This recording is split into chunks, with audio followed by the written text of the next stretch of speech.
how do we get to a point where there's universal health care, number one, and how do we address those cost issues? And there are a lot of approaches in terms of capitation and moving away from the fee-for-service effort. How do we as a state do that, especially given the importance and influence of what the rules are at the federal level? Sure.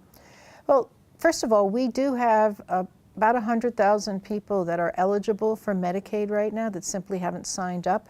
And one of the first things I would do would be to make sure that we are moving very aggressively and proactively to find them and educate them about why it's important for them to have health care.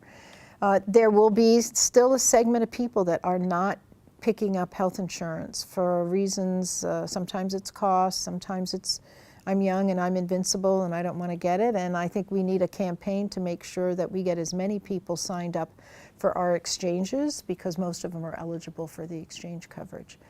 The affordability question is a tougher one, but more and more I think people are recognizing that giving consumers information about what healthcare costs is going to make them make some choices. So we have a debate going on right now in Colorado around freestanding emergency rooms, which there are other alternatives to, but even if you need a freestanding emergency room, know what the prices are when you come into that facility. And there are other ways that healthcare providers are trying to bring care to the home, which arguably is one of the better places to get your health care.